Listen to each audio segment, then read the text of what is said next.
Hello, ladies and gentlemen. What are y'all doing? Phillip, 40 Watt Podcast coming at you, just like we try to do every week. Gonna get rid of our housekeeping things on the front end so that we don't have to talk about them later and we can be done with them so we can have this episode to talk about movies. Okay, not a music. I'm into movie critiques now, specifically documentaries. But first, you can find us on Spotify, Google Podcasts, Apple Podcasts, YouTube. Please go to any of those places. If you're using one now, find us on another. Hit a review. Give us a rating. It helps us a ton in finding new listeners. I really, really, really appreciate it. Helps out a lot, especially on YouTube. Just drop a comment for the algorithm, I think is the phrase I'm hearing everybody say now.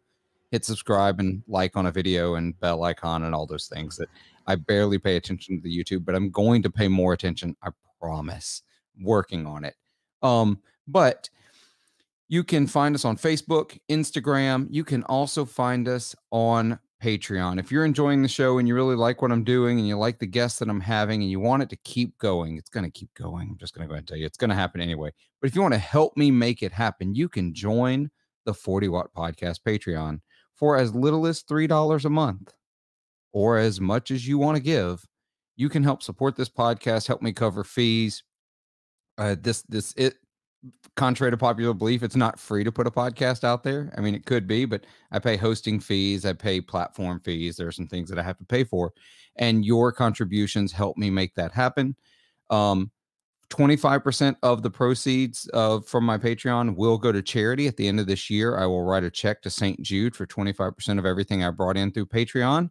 So help me raise some money for some pretty amazing kids. I have run the St. Jude Marathon twice now. I plan on running it again this year. I'll probably deliver that check then when I go up to Memphis to run that race. So go over to Patreon, patreon.com/40 Watt Podcast. Sign up. If you can only give for a couple of months, that's awesome. All the support is appreciated. There is also a Teespring store where you can buy t-shirts, hoodies, you can buy stickers. I've got a bunch of stuff sitting around. Actually, I may have to take the stickers thing back. I think I took the stickers down because they did not come out well off of Teespring. I have stickers available, though. If you want to buy stickers, you can contact me, or you can just join our Patreon. I send them out to all of our patrons. They want us to say patrons over on Patreon. Anyway, I've now rambled for 3 minutes, so I'm going to stop. Please go find us. All the social media. Find me on Patreon. Reach out to me. In the meantime, I've got my buddy Clifton, who's been on now 3 times. This is the 3rd time, I believe. Clifton, appreciate you coming on. Clifton and I decided we wanted to talk about the Pedal movie documentary. So, Clifton, how you doing? Man, I'm great. Yeah, thanks for having me on again. I enjoy being on anytime. It's that Mississippi connection. We got to keep it southern up in here, y'all. Exactly, with this long southern draws. That's why these episodes are an hour. A northerner could say everything in 40 minutes. Yeah, I've had some of my northern friends pick on me about how slow I talk, but I was like, well, I'm thinking, I'm filtering everything I'm saying in my mind before it's coming out, and you guys are just spitting it out. Yeah, that's that southern charm. We don't actually talk slow. We're actually self censoring as we go. That's it. Oh, anyway, so Clifton and I actually, a month ago, I accidentally thought the movie was coming out on March 30th, and we had planned to talk about it. And then I realized, oh, it's April 30th. Okay, well, we're still going to talk about it. We just had to wait a month later. Yeah. I watched it on Saturday. For those of you that are listening on whatever day you're listening on, we are recording this on Wednesday night before Thursday's launch, which is going to be May 6th. So that's going to put it at like 5 days since I've seen that movie, and my brain is Teflon coated. So I'm going to only remember sort of like the high points and sort of the vibe I got from the movie. But we're still going to talk about it because I thought there were some really interesting things going on there. Clifton, you watched it a little more recently. Yeah, I think Monday night. Okay, so a little more recently, 3 days. Hopefully, Clifton's brain is a little stickier than mine. So what'd you think overall? Well, it was a very long movie. I think it was a little bit of a deep dive for those who I think are outside of this sphere that we live in. Um, and I'm just kind of going first impressions. It was great to see a lot of familiar faces. These are people that I didn't, you know, a lot of the artists I didn't know or have met, but a lot of the pedal builders and stuff. I would say probably half. You know, I've encountered in my 3 or 4 years of being in this NAMM sphere, and so it was good to see them, and you know, they all had a lot of good things to say, and um, it to me it was not there wasn't very much information that was new to me because knowing these guys and you know interacting with them on forums and whatever I've heard them say these things and are this general dialogue that's been going on. I've kind of seen it in the background.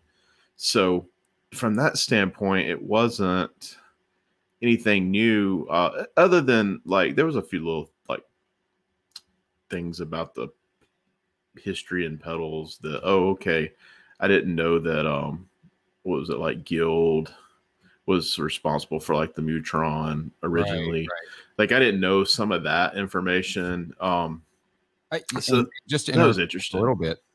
Most of the Mutron stuff I didn't know. Like I'm just going to go ahead and tell you, the Mutron stuff was complete new to me. No one's told those stories that I've heard. Absolutely.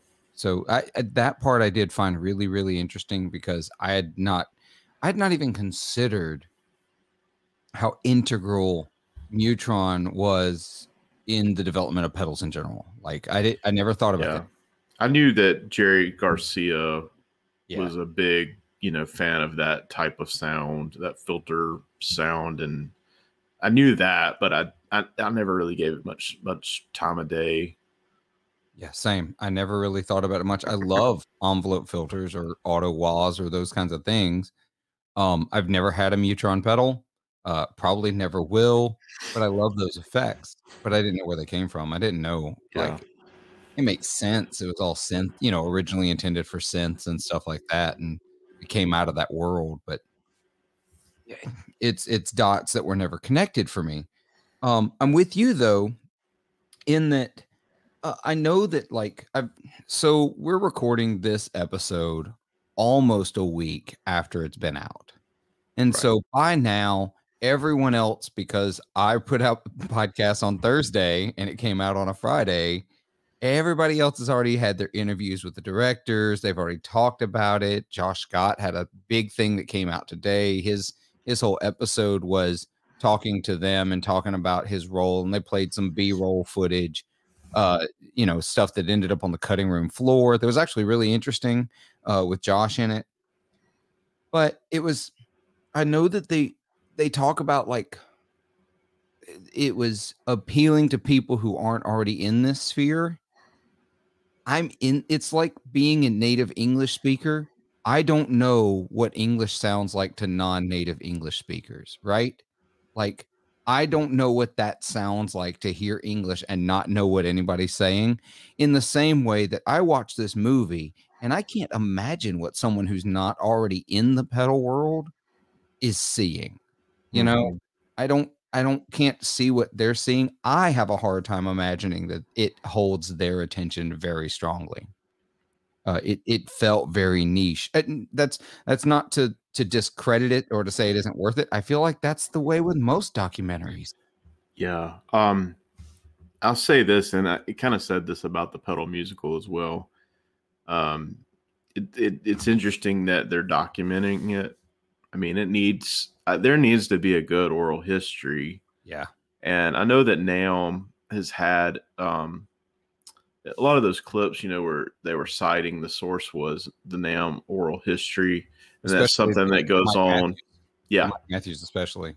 Yeah, that's good that you know they're doing these interviews and collecting them and presenting it because I think there's a lot to be learned from history, and you know I believe history can repeat itself, and so it can also inspire people in the future.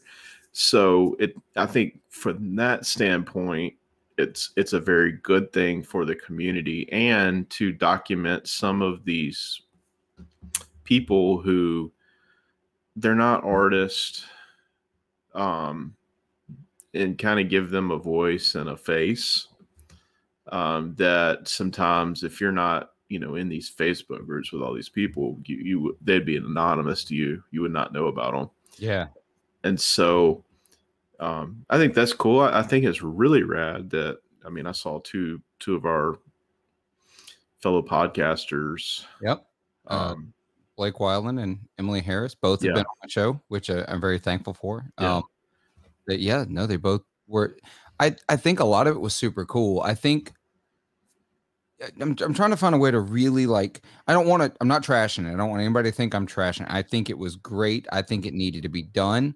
I think it was ambitious to try to tell this, 60-year-old tale, 70-year-old tale within 2 hours and 19 minutes, I think was the full runtime. Almost 2.5 hours. That's a lot of time to hold somebody's attention talking about effects box. And it held mine. I'm going to watch it again. I thought it was interesting, but it wasn't like, I'm not watching. It's not, I'm going to try not to be real super nerdy, but it's not like Return of the King or any of the Marvel Avengers movies. It's not keep captivating me the way those do. It's captivating me because it's interesting. And some of the people may as well be movie characters. I'll be honest, I may be on my own, but nobody's really talked about this. I enjoyed hearing George Trips tell his story so much. I want to hang out around that dude and just have a beer and listen to him talk about music and pedals. But he and Nels Klein was a major highlight of that for me. Yeah. Mr. Black seemed kind of like a cool guy. Yeah, no, he seemed like and kind of ambiguous too. Yes, no, I thought he was really cool. He's another one that I'd like to meet, but Nels Klein, that was a big deal to me. I know that I've heard in some interviews this week, they really tried to get Ed O'Brien in there, and they tried to get John Cusack in, but they couldn't get an interview. They couldn't schedule something. They had trouble getting it scheduled with them. And Nels Klein, I didn't become a Wilco fan until Nels Klein joined Wilco. When that happened, I became a huge Wilco fan. I love Nels Klein. I love his playing. I love his aesthetic. I love everything about what that man does. And hearing him talk about it, hear him get really excited about it, that was the kind of stuff that really got me excited about it. More I like hearing the artists that nerd out about it. Don't get me wrong, it's fun. We all get to hear every week Josh Scott nerd out over pedals. We get to watch that pedal show, and we get to all the other podcasters and YouTubers. We get to hear them regularly. When you get a chance to actually see an artist really just get excited about this stuff and the music they make with it, that really jazzes me up. And I wish there was a little more of that. Now, the builders need to tell their story, but I also want to hear it from the artist perspective a little more. Yeah, I think that I agree, and I think that also could make that movie a whole lot more expensive to make. Oh yeah, I could definitely see it being a lot more expensive, and what those guys have put together is monumental. Yeah, I cannot imagine. I was talking today. There's some quotes out there on the internet from someone that was in the movie that is frustrated with their role in the movie and didn't feel like they got enough focus. I'm not going to go into it. Y'all can go look that up. I think I know who this might be. Yeah, neither here nor there. We're not gonna go down that route. That's not what I'm not here to talk about that. What I am here to say is that I am really, really, really glad that I am not the person who had to decide what's going in the movie and what's not, because they must have had hundreds of hours of footage. Yeah. I can't imagine that process. And then the fact that, because they made a conscious effort not to narrate it. There's no narration. They let these builders and these artists tell the story, and then they went back and pieced the story together to make this cohesive flow. which you could tell there was an obvious moment where it got into like the 2000s and into the boutique era, and like it started to lose it shifted completely. They couldn't tell it on a time scale anymore. So there's almost like a part A and a part B. I know it's separated by decade, but I feel like it's more separated by, act 1 is the whole chronology getting into the 2000s, and then there's an act 2 where they try to tell about how it's blown up. Right. Yeah, that's going to be very difficult because it's almost in too recent of a history. Yeah. And I think it needs to be done somehow because my goodness, I don't know, like from an outsider, I don't know how to explain what, even my experience has been without like just bombarding somebody with hours and hours and hours of discussion and trying to explain it to them. Like you kind of have to live it and walk through it. And so it's hard to sum up some of this stuff. The other stuff has been sifted kind of through, and, you've heard multiple stories and legends about, like, Jimi Hendrix, like the guy who was teching his pedals on tour, and, all that kind of stuff. And you get into like, let's just take Josh Scott, for instance. I mean, it wasn't just a little over 10 years ago that he was selling those guitar pedals at like, was it Fondren Guitars? Fondren Guitars in Jackson. See, that's bizarre to me. I lived in town there during that period and was totally unaware of him. Yeah, and I bought a JHS. I had one with the label maker, the JHS mod, the whole 9 yards, and I sold it because well, let's start with the fact it was a DS1, and DS1 is just not a pedal for me. I bought multiple ones over the years. I'm like, I'm gonna understand the hype, and I never freaking do. So I always end up selling them. So I sold that one just like I sold all the others. Yeah, I think though that you would have to. It's not just a Josh Scott story. It's people like John Cusack, who don't get near enough credit.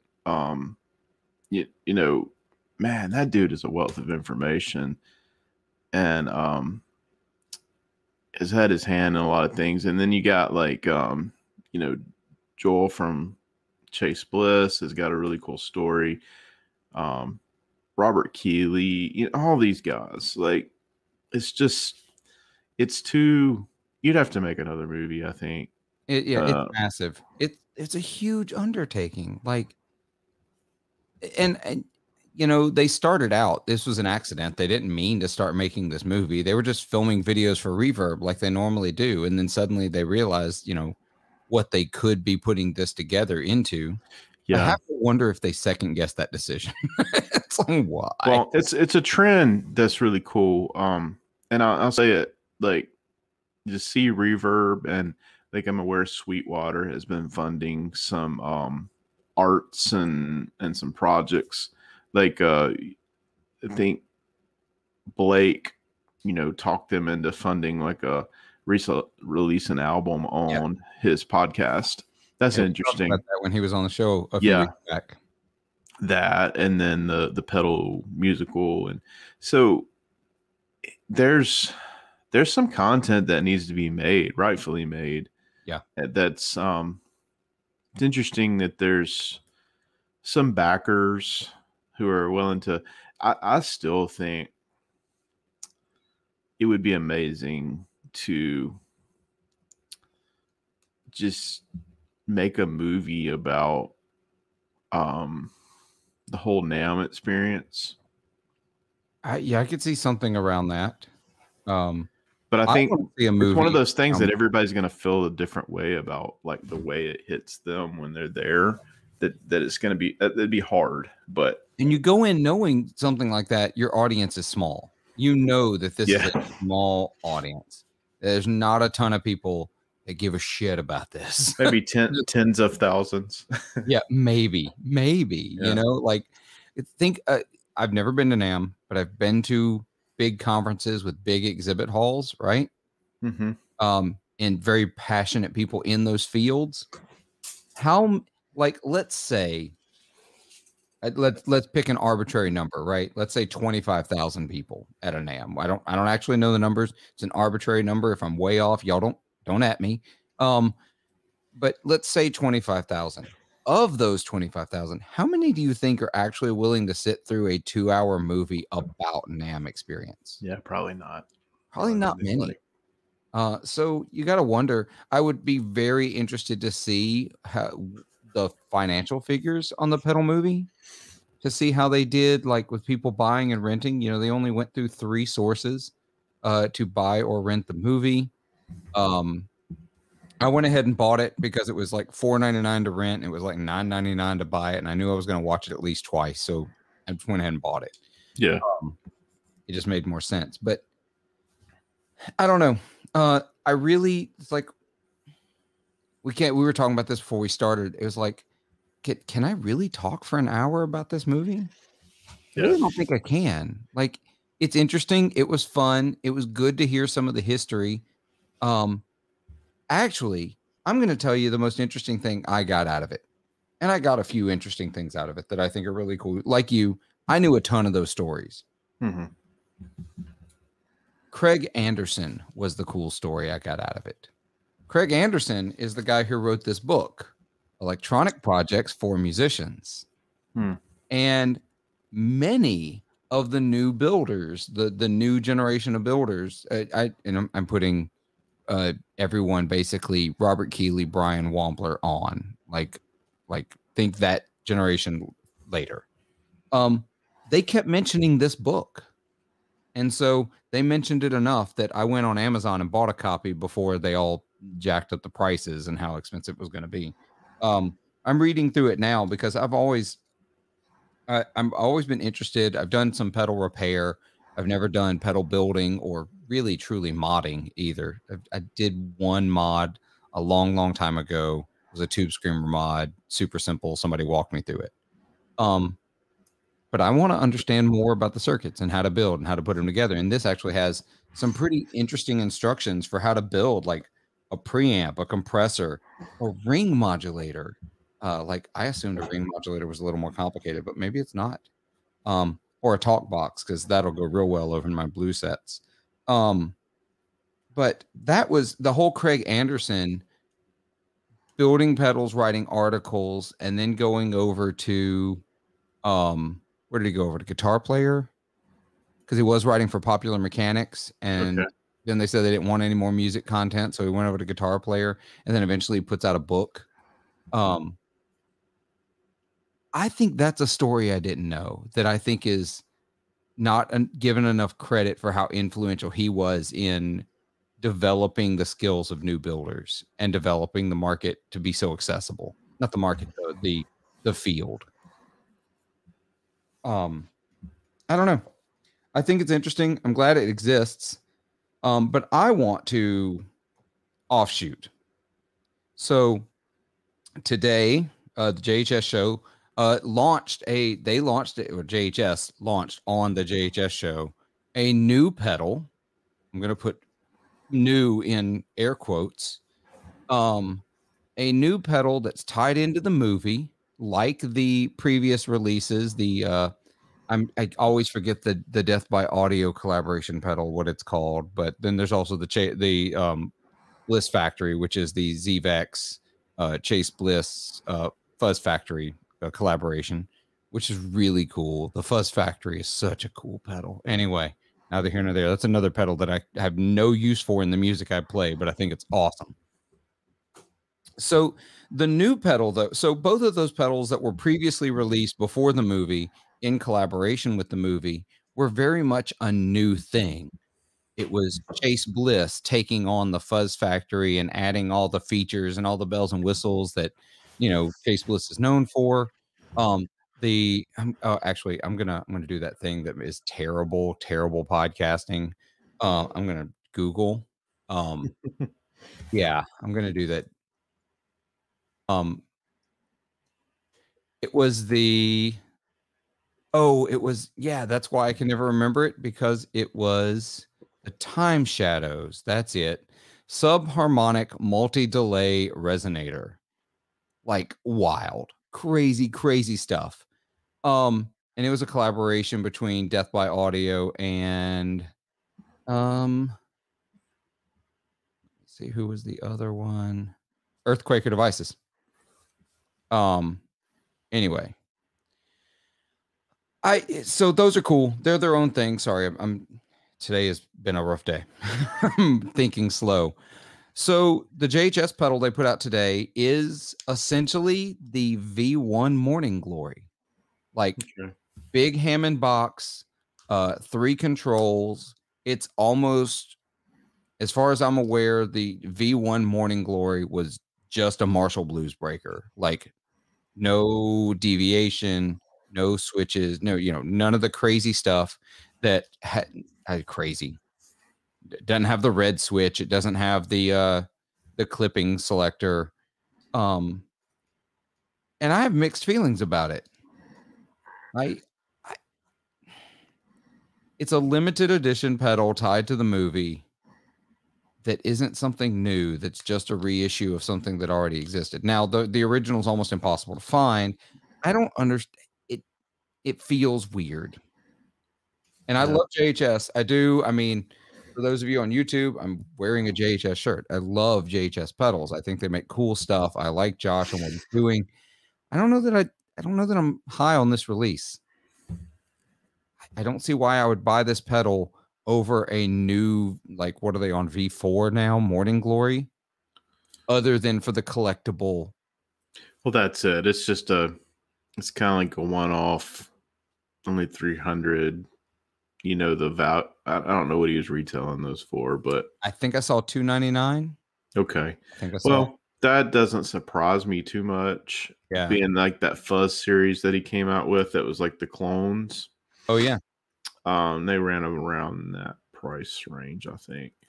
So I mean that's kind of JHS typical. I mean, there's people who will buy it.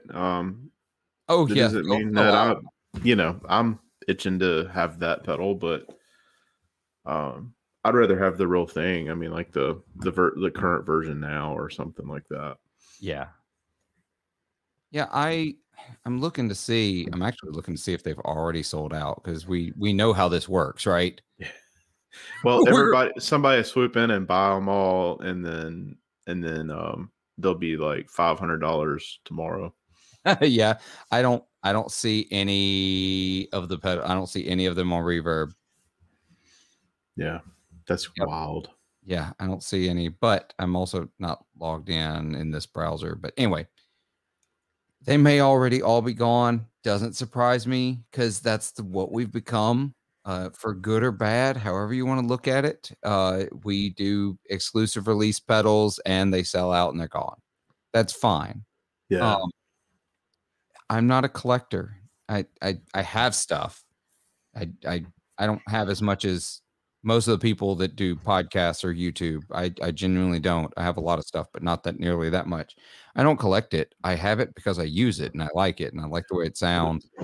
It could be like the guy I did my collaboration pedal with, Brian Bicknell from Spruce Effects. Yep. He's got kind of a running rule that if you buy one from him and you do that he blocks you on all social media and he will never sell another pedal to you again. Seriously? Yeah.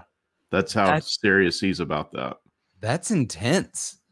That is really, really, I'll be honest. I thought after the whole Bliss Factory, the first one they put out, after all of the hate that was being thrown around, I thought Joel was going to do something along those lines. Yeah, he seemed very upset about it, because I mean, here's the thing: like, you throw a lot of R&D into that and whatever, and you feel like you price it maybe appropriately, where it's, you're trying to make a profit, but you're also trying to make it readily available where people can get with that price point. And then for it to just somebody else to make all the money off of it, that's pretty disheartening from a builder's standpoint. Yeah. And it's not like he did a really small run. 1,000 pedals the first time around. Yeah. 1,000. I feel like I'm just ranting it like I did in episode 2 of this podcast about this very thing. It's not 1,000 pedals is a big run for almost any pedal manufacturer. All the way, everyone short of Boss at this point, basically, or maybe Electro Harmonics. 1,000 is not a small run, and they sold out very fast. People got very, very upset, and if somebody bought it I think I heard somebody else talking about this. If they bought it, they tried it, they didn't really dig it, and then they moved it on. You know what? That's the very nature of everything we do. We buy things, we try them, we move them on if we don't like them. Yeah. That's fine. It's the people who intentionally bought it with the only purpose of that purchase was to flip it. Yeah. Pisses me off. Pisses me off bad. It's like, this is not a stock. This is not Dogecoin, which, come on, to the moon. Let's go Dogecoin. I promise I'm not going to talk about I hope that ages well. Yes, I hope that ages very well. We'll find out. Fingers crossed. But yeah, it's really frustrating. Like I said, I'm sure they sold out. They've sold out, sort of like the Boss. At least with the Boss Tone Bender collaboration, that made a little more sense for that to be a limited run. You know what I mean? Mm-hmm.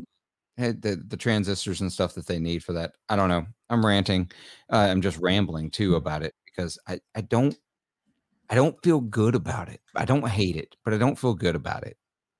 Like, it feels weird to me. No hate on it, JHS. Do your thing. You make great pedals. Josh, love the work he's doing over there, but I don't know. It didn't get me excited, and I really wish it did. I'd rather buy. In fact, I probably should buy a V4 Morning Glory. I don't own one, and I really like the Blues Breaker. Yeah. So, well, the only pedal I walked out of that movie, like, I've got to run music down, and it's funny because I saw one on Facebook Marketplace. It was one of those Mutron filter pedals or whatever. Oh, really? Yeah. And so I don't think it was that brand. I think it was an EHX, like maybe the EHX Mutron. Yeah, like Qtron or something like that. Yeah, Qtron. I think that's what they called them. But I was like, I've never went down that possibility. Maybe I need to with QAnon. Right. That's right. This pedal is not trying to, I'm not going to go down that route. I almost did. I'm not going to do it. That is not what that pedal does. No. Yeah, I really like the envelope filter sound. I really, really like it. I dial it into my HX effects. I use it. It's not quite the same. There's something about those old units. I hate being that guy, but something about the old units is really, really cool.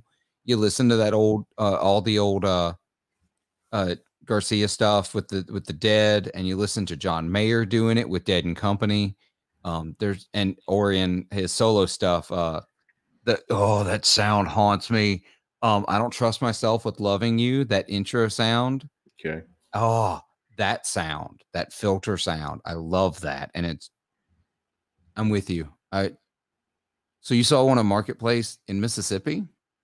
No, it was one of those where, like, it was advertising to you, but it was shipping from somewhere, and I was like, well, by the time you pay the shipping on this is not. Yeah, I feel weird about buying something with shipping on Facebook. I don't like it. It's unusual. I would rather them advertise more local stuff to me.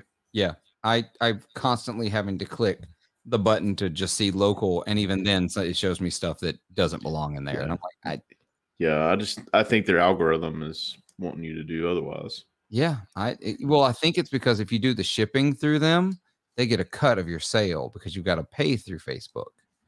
Yeah. I think they're trying to turn themselves into like Reverb. And I'm like, no, there's already a Reverb. I already pay a ton of fees over there and sales tax. I don't want to deal with Facebook too.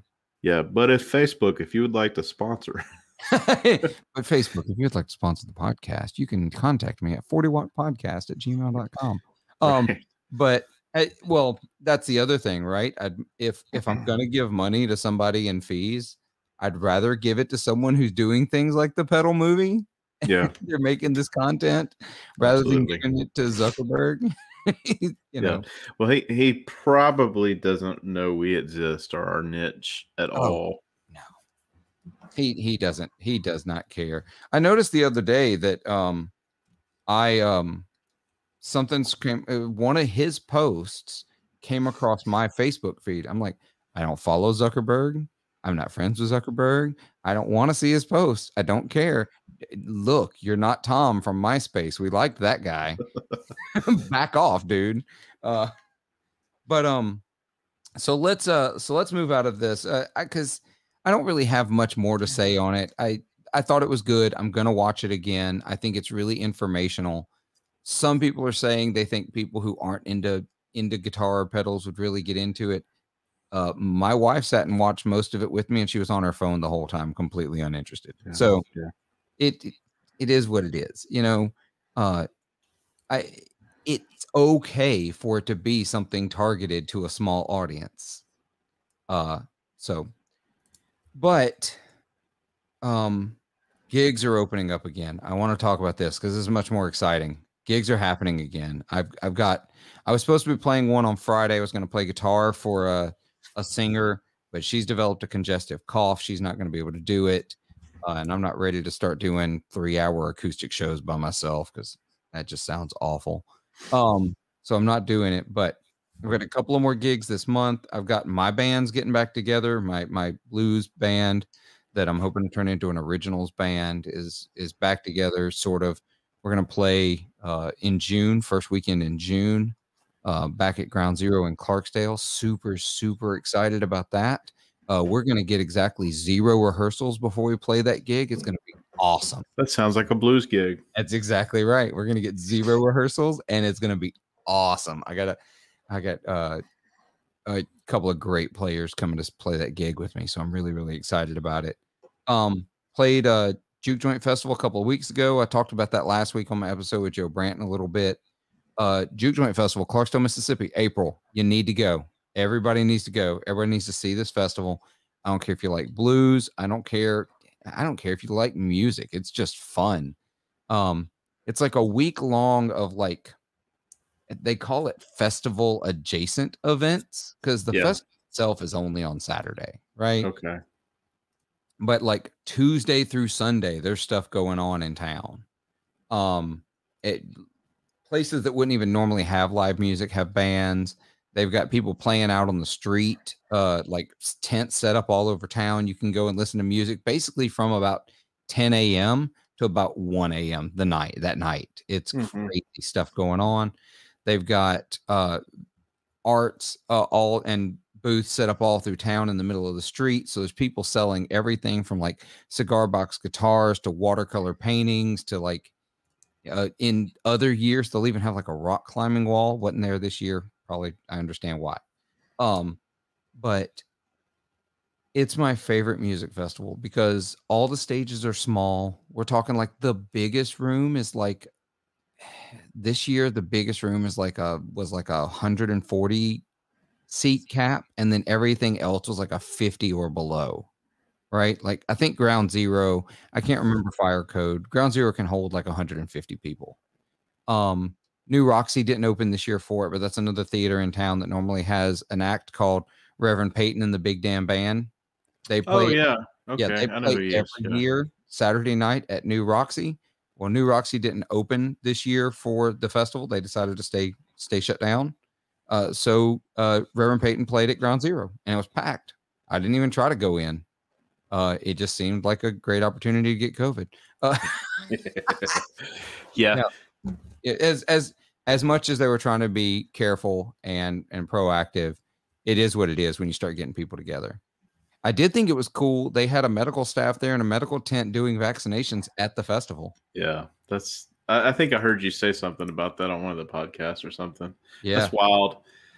Yeah, I'm glad it's coming back. You know, I haven't been to a venue in I don't know how long. And I know like my cousin, he's going on tour. His band, he's in a band called Great Peacock, and they're opening up for Cordova's. Okay. Starting tomorrow night, and they're going to do like a 3-month run. Oh, And I'm thinking about going out to see them. Maybe a couple of the dates. And, that's kind of unusual for me because I haven't been really anywhere other than church yeah. around people. So, but, I'm vaccinated. So I mean, it's kind of like this post-COVID thing where you're like, I know I'm vaccinated, but I just don't feel like I have permission to, Right. to live life again. So I'm gonna get some flack for this, and I'm okay. Come at me with it. It's okay. Yeah. And I looked at the vaccination rates the other day, and it's something like at the nation. When I looked, the nation was at like 32% vaccinated, and Mississippi was at like 23%. Yeah. I heard Dr. Dobbs, who's over like the whatever Mississippi Department of Health, he threw the 25 number. 25%. Okay. Well, that means it's going up at least. But yeah, it's sort of like this. I still think I think it's probably about a month early, but most of the places in Mississippi have lifted all their ordinances. Even the most cautious places have lifted their ordinances. There comes a point at this point in Mississippi, we have vaccines going to waste because they're not getting used. yeah. I was this week. I heard a doctor talking, and he said, vaccines are useless. Said vaccinations help. It's like vaccines don't help. Yeah. Vaccinations do. And you can't make people take them. You can't make people get vaccinated. They're going to do it or they're not going to do it. And at some point, it stops being, when there's other options available, it stops being our job to make sure everybody's taking care of themselves. You know what I mean? When masking up and social distancing and that kind of education was the only thing we knew, that was all we had, that's what we did. Now there's an alternative. There's Right. extra steps you can take to protect yourself and to protect everyone. But I can't make people take them. And no, I was having this conversation like almost everybody in my like immediate family and like some of our extended family has had it. And so we were having like a little get together with those people. And I think my sister-in-law was like, I said something about still feeling a little uncomfortable, like I know I don't have to wear my mask, but like I just feel weird like in public places, going without it. And she kind of said, well, at this point, isn't it kind of their fault if they don't get the vaccine? I was like, yeah, but like I don't know. For so long, it was talking about like being selfless and trying to think of other people. That it just feels weird, and it's like it's weird. Like things were shut down for so long that like the thought of starting to do things again, it kind of freaks you out a little bit. Like, and maybe it's going to take people a couple, dipping their toes in the water. absolutely. And it's super difficult for me to, I still find myself just putting my mask on because it feels weird to go in without it, even though I know I could. Like legally, I'm vaccinated, and it's like let's be honest, there's not a lot of people inside anywhere right now anyway, depending on where you go. I know I'm going to be able to stay more than 6 feet away from everybody that I'm around. Yeah. Still end up wearing it because I don't feel comfortable yet. But you go to a place like a restaurant where the ventilation may not be good. People sit down and eat. They take their mask off.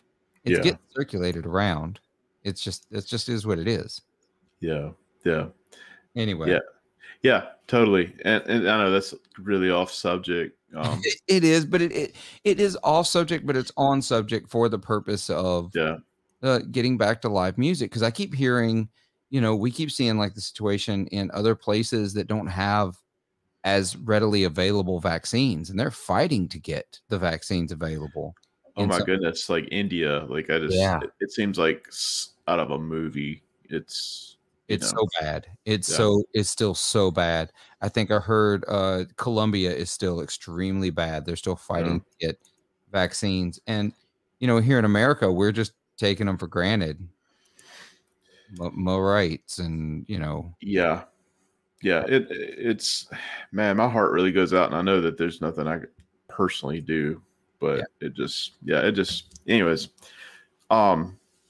it's such a divergence. And I think this whole conversation is really evident of the collective trauma we've all gone through in the last year. Yeah. Just how we all feel about this topic. It's so hard to talk about we're uncomfortable talking about it and being like, all right, but the reality is at some point we have to make that decision that we have to sort of try to go back to some sense of normalcy. It's never going to be the same as it was before, but it can go back to some sort of living our life, doing things that we enjoy and want to do again. And there's always going to be a little bit of that hesitation in our collective, community psyche of, I feel like we're wrong for doing this. There's a little bit of a guilt, I think, because after so much has happened, and I'm dealing with that. Like next week we're taking our first trip out of town, and kind of, I think it's time to start taking some calculated risk. That's the best way to do it. I think it's time to start taking calculated risks and trying to end the trauma and start the recovery is where we are. We've got to start trying to recover from where we're going, where we've been, and try to figure out where we're going. And I think live music returning is going to be a huge part of that recovery process. Yeah. It's going to be massive. I saw Tedeschi Trucks band is going to be in the Brandon Amphitheater here in a few months. Oh, wow. I think I'm going. I've seen them almost every time they've come through Mississippi, so I think I'm going to have to go. Just take that risk and just go do it. It's an outdoor amphitheater, at least. Yeah. So. Yeah. Well, I mean, I'm stoked that these guys are and ladies are getting paychecks again soon. I mean, that too. That's a huge thing. And, everybody wants to talk about the mask ordinance being taken out and get frustrated at it. And it's too soon. Whether I think it's too soon or not is one thing, but I know that the trauma I've been through just dealing with COVID, I don't work in the food industry. What they've had to go through with angry customers being, when they're trying to enforce mask mandates and they're trying to do all that, it's like they put a mask mandate in place and there's no way to enforce it. And instead people just get angry at you. Yeah. Yeah. And so there's an additional trauma there. This was not at all the direction I thought we were going to go. Well, I think people want some sense of normalcy, and I think I'm trying to build a bridge back. The music feels normal, and experiencing live music. Hopefully, I really hope that it bounces back bigger and better than before. I just think we need it as a culture. Agreed. Well, I can bring it back big time here. Let's talk about this adjustment. This was interesting to me when I played the Blues Festival a couple of weeks ago, and I can't remember if I talked about it on the podcast. If I have, listener, if you've heard this story already, sorry, you're going to hear it again. So my gig was outdoors on a big stage at the festival during the day.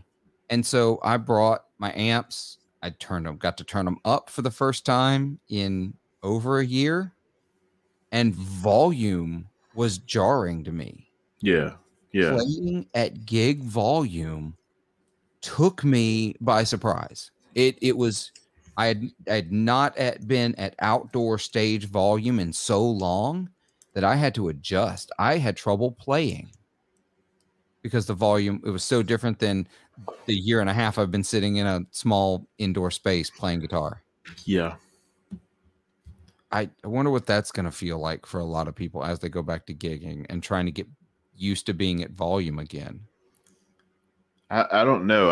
I can speak to the only little bit of point of reference I had with that is during the pandemic, like when we were live streaming our services, we had to really turn down our stage volume because we were playing in an empty room. Oh, And it yeah. was just bouncing all over the place, and it was bothering some of the players, obviously with their hearing. And so, we started cranking the music down, just basically sending enough to monitor with, and then to send out to video. And but then when for a long period we cut the band loose, and I was just doing it on acoustic for about 3 months, and that was tough. Because you're it's like doing a live stream where you're just playing music, but you're not even in front of a screen where you're monitoring people's reactions. Like you're just hoping it's going out and You're playing to a camera. that it translates. So like the first time we got back together and we brought the band back, that was a very high energy. Like it was almost like we had made a benchmark, Yeah. And it felt a good sense of normal. But like I've been doing that for 8 to 9 months now, and so that doesn't feel not normal to me. I mean, it feels pretty routine at this point. Yeah. And I know that there's a lot of musicians who haven't had that opportunity. If you're not like at a regular weekly church thing playing, then a lot of these guys have missed out on playing for a year live. Yeah. I did a couple of church gigs while we were shut down, and even they didn't prep me for the volume because we were all on in-ears, we just did it all in-ears. Stage volume was low, brought the Helix out. That's how I do those gigs. I'm really curious what June 4th is going to be like, being on a stage I'm familiar with. Ground Zero, I've played there. It's got to be a couple hundred times at this point. A stage I'm familiar with musicians I'm familiar with, but doing it for the first time it'll be the first time I've played Ground Zero since September of 2019. So almost 2 years. Yeah. But I'm curious. I think there's going to be some extended guitar solos. I can almost guarantee that that's going to happen.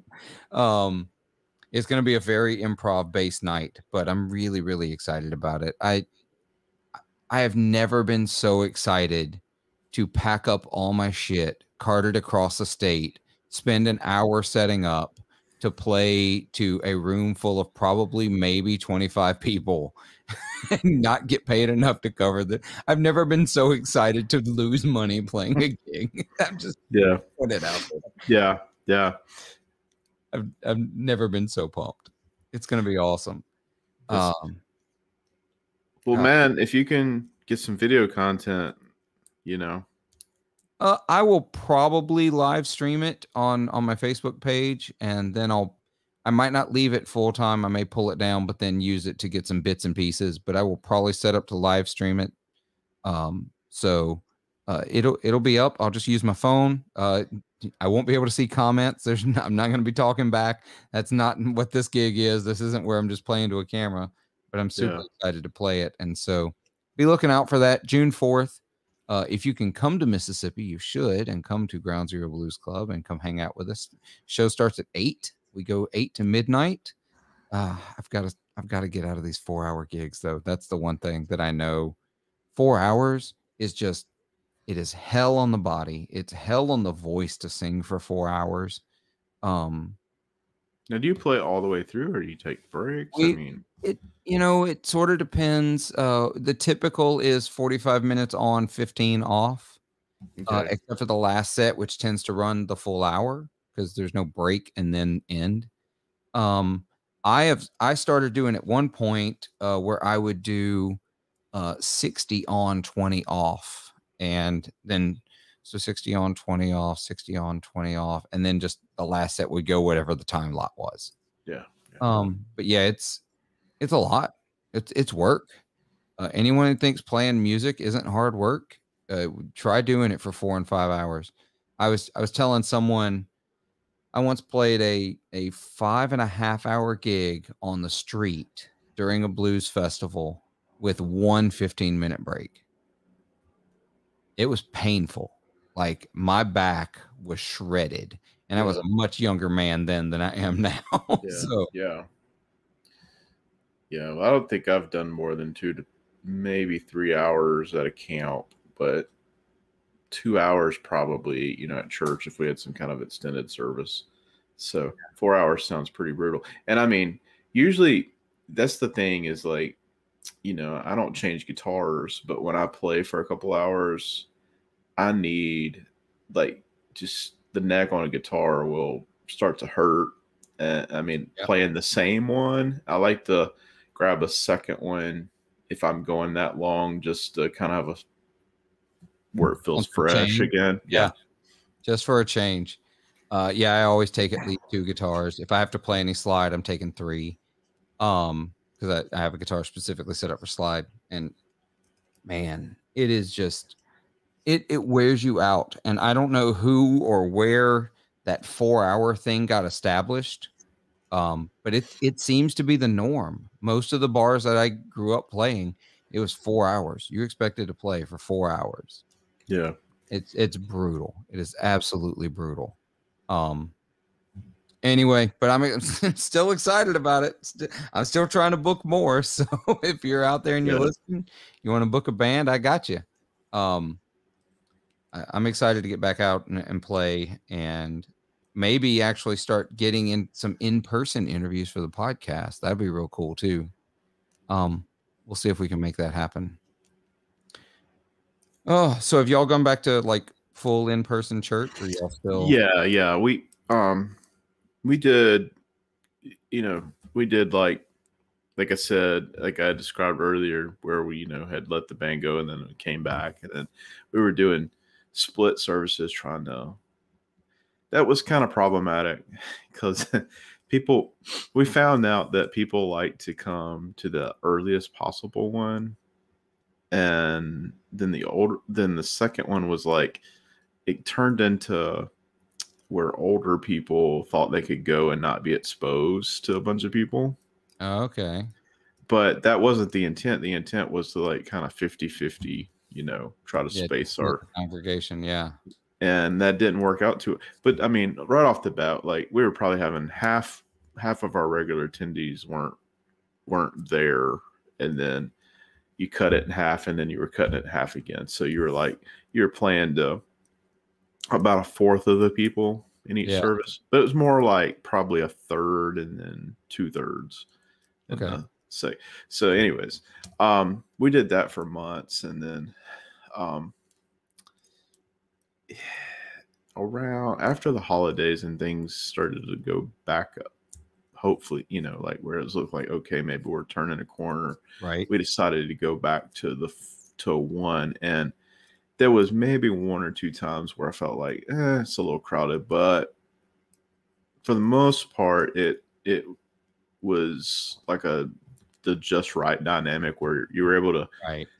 We were trying to follow, it was like shooting in the dark. We were trying to originally to follow the state guidelines that they had set out as like a protocol. And,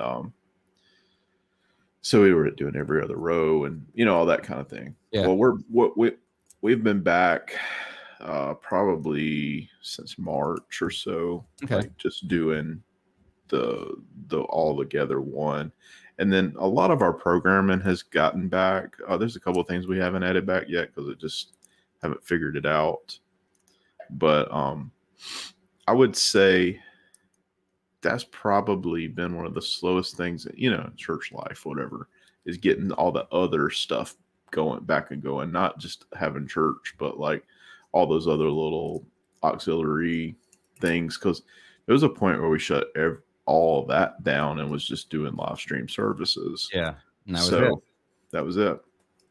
So, I mean, there's a lot that goes on, at a church other than just having a Sunday service. So. Oh yeah, my best friend growing up was a preacher's son, and so I watched what his dad did on a daily basis. Yeah. And a whole lot more to it than just, talking to the congregation on Sunday morning. It's a Yeah. whole lot more.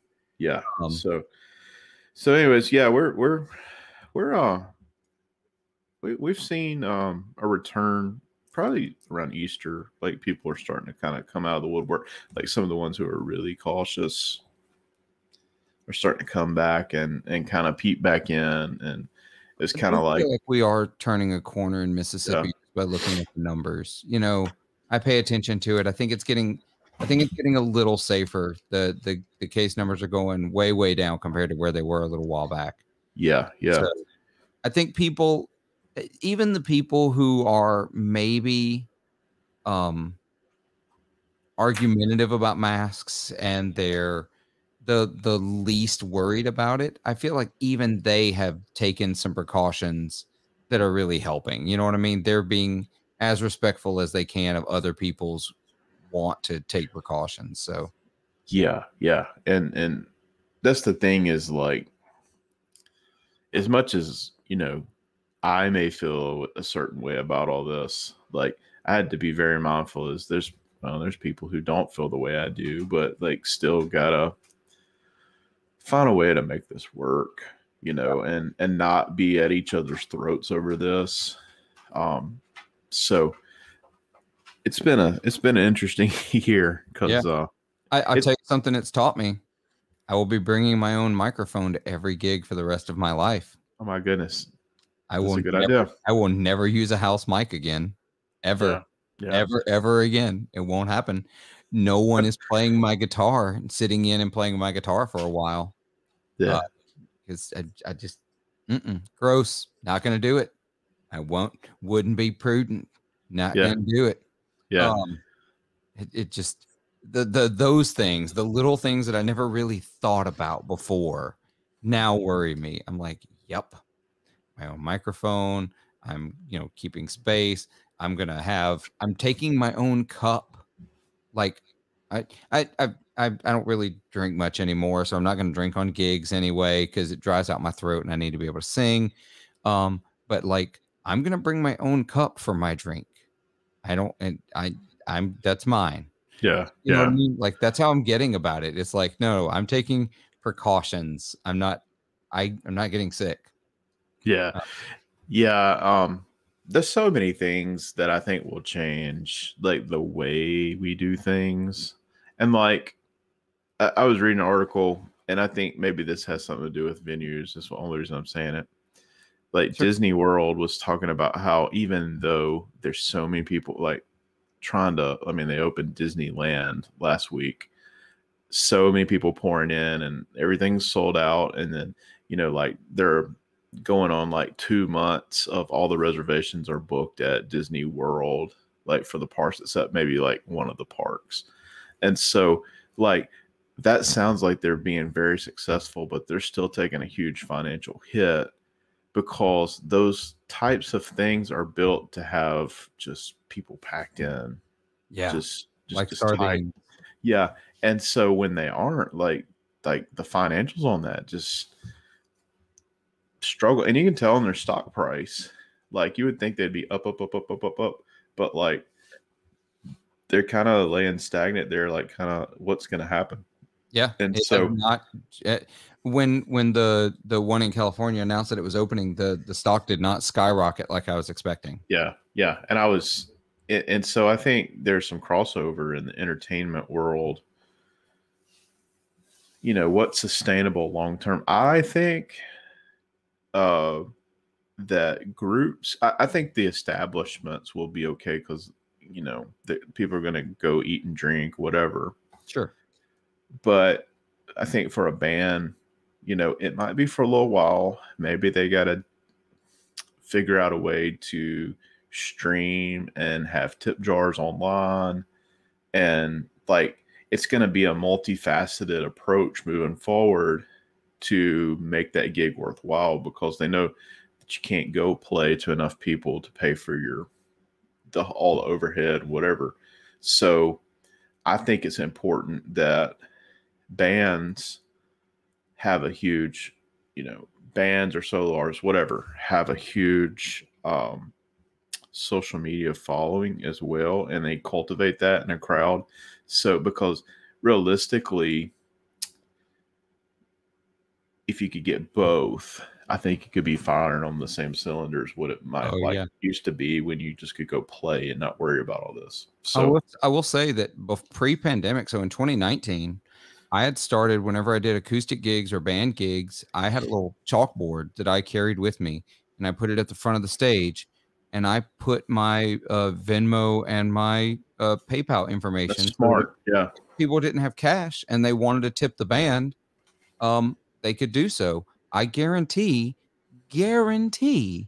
I will be live streaming every gig I do from now on with a virtual tip jar. Yeah. Because it just makes sense. Even if you could, and like, that's what bands need to figure out is like, this not too hard. Like we were talking about how all these builders and stuff like can, get on for interviews because they're used to having the Skype or not Skype, but Zoom or whatever. Yeah, whatever. Bands at the same time, like the learning curve of how to have a decent sounding live mix, and video it and stream it. Like I think that's just part of the territory. Like you're gonna have to know how to do that and pull that off, and put a presentable product on the internet that is good enough to just help people. I'm going to tell people that your iPhone has a surprisingly good microphone. That with the way they've changed it, I found some video the other day on a hard drive that I took when I got to see. It was back when we played South by Southwest, and it was a night we had off, and I went to see Grace Potter and the Nocturnals at Antone's in Austin. So cool. Yeah, anyway, they're great, man. I took video of that night on whatever phone I had at the time. I don't even remember. It sounds like trash. It's so bad. The microphone is so overloaded. It's so ratty and just blown out. I can take the iPhone now and go, if I could go back in time and record that same concert from the same spot with this phone, the built-in compression and limiting and aural enhancers that are built into that microphone now, that would sound great comparatively. Yeah. So just literally buy a tripod. I was about to pick mine up and show it on camera, but my camera's on it right now, so I can't do it. But yeah, buy a tripod for your phone at the least and set it up in a place that looks good. Learn how to stream, get that audio going out there, because most of the time it's going to be pretty decent. Yeah, and if you have like a sound guy, I mean, I'm just thinking even more for if you have a sound guy or somebody who is not actively playing in the band, you could get apps like Sling Studio or whatever and set up several iPhone devices where you get different shots, so it's not just one static shot. It's entertaining, and that's the thing that like live streaming, if you do it well, creates a little bit of that depth and movement of what your eyes are doing while you're watching a band. Yep. And so that's important, and it's very, I mean, when you used to get several cameras and then, a analog digital converter and all this, I mean, it's a ton of gear that you couldn't just go travel with. But now, I mean, if you just get a couple of iPhone devices synced up to it on a sharing like the same Wi-Fi. Yep. They can all communicate, and you can actually have a pretty pro, air quotes again, for good enough. I mean, considering, it's revolutionary. We don't have the money to buy the big pro rigs and somebody to run it and somebody to set it up. And so I mean, I just think that's where we're at as a culture. People expect it now. Yeah. I absolutely think so. I think that's the way it's got to be. It'll be interesting to see it moving forward as we're coming out of it and seeing more people playing gigs. I'm really excited about it. Like I said, I'll be broadcasting mine for good or bad. It may sound terrible. Again, no rehearsal. We're gonna play anyway, and we'll see how it goes. So, um, but I think that's where we're probably gonna wrap it up here. Um, I think it's gonna be interesting to see where the next few months give us as far as live music goes. It's one thing to have big outdoor shows again. I'm interested to see how much the things I like, the little theater shows, the little bar shows, those kinds of stuff start coming back. So very intrigued. Um, so listeners, if you've made it this far, welcome to our rambling. Hopefully you enjoyed what you're listening to. Leave a comment in the YouTube video or send me an email, 40wattpodcast@gmail.com. Tell me about your experience. What do you think? Are you ready to get out gigging? Are you already gigging? Are you doing something already? And is it working for you? And are you going to keep streaming as a part of what you're doing? I think you should. If you're not, just giving you my opinion, I definitely think you should keep streaming as a part of it. But let me know what you think. In the meantime, we're going to get out of here. Sure appreciate you listening. Sure appreciate you hanging out with us. Remember, you can find 40 Watt Podcast on Instagram, Facebook. You can support the show on patreon.com/40 Watt Podcast. Email me, rate and review, subscribe and like, hit the bell icon. There's all those things. You know how this works. Helps me out a ton, and I really appreciate it. So until next week, I want y'all to take care of yourselves, be kind to each other, and try to get out there and make some noise. See ya.